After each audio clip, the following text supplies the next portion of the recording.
সনাতন হিন্দু ধর্মাবলম্বীদের সবচেয়ে বড় ধর্মীয় উৎসব শারদীয় দুর্গাপূজা ঘিরে লালমনিরহাট সীমান্তে নেওয়া হয়েছে কড়া নিরাপত্তা ব্যবস্থা।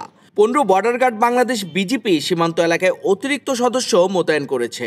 পাশাপাশি প্রতিটি পূজা মণ্ডপে চালানো হচ্ছে বিশেষ টহল।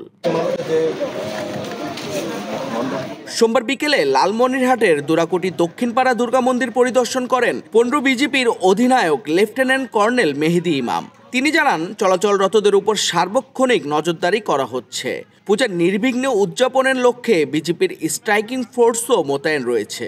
সীমান্ত রক্ষার পাশাপাশি 15 বিজিবি আমাদের যে সীমান্ত রয়েছে, সীমান্তে 8 কিলোমিটারের ভিতরে প্রায় 145টি পূজা মণ্ডপ রয়েছে। সেগুলো বেসিক্যালি আমার রেসপন্সিবিলিটি। তো এগুলির প্রত্যেকটা পূজা মণ্ডপের সাথে আমার টহল দল রয়েছে। টহল দল প্রত্যেক দিন এখানে টহল করে, কোঅর্ডিনেশন করে। পূজা মণ্ডপের সার্বিক নিরাপত্তার নিশ্চিত করাটাই হচ্ছে গিয়ে আমার প্রাথমিক লক্ষ্য। তো সেই জন্য যেটা আমরা করে থাকি যে আমাদের 3 স্তর বিশিষ্ট একটা নিরাপত্তা বলয় আমরা করে রেখেছি। এছাড়াও আমাদের একটা অ্যাপস আছে, যে সুরক্ষা অ্যাপস, সেটার মাধ্যমে আমরা তথ্য পেয়ে থাকি।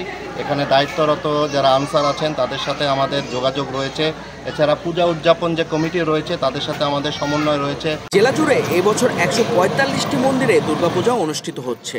শান্তি শৃঙ্খলা বজায় রাখতে স্থানীয় প্রশাসন ও আইন শৃঙ্খলা রক্ষাকারী সংস্থার সঙ্গে সমন্বয়ে কাজ করছে বিজিবি কর্মকর্তারা জানান, 3 স্তরের নিরাপত্তা বলয় গড়ে তোলা হয়েছে। একটি বিশেষ সুরক্ষা অ্যাপসের মাধ্যমে তথ্য সংগ্রহ করে তাৎক্ষণিক ব্যবস্থা নেওয়া হচ্ছে।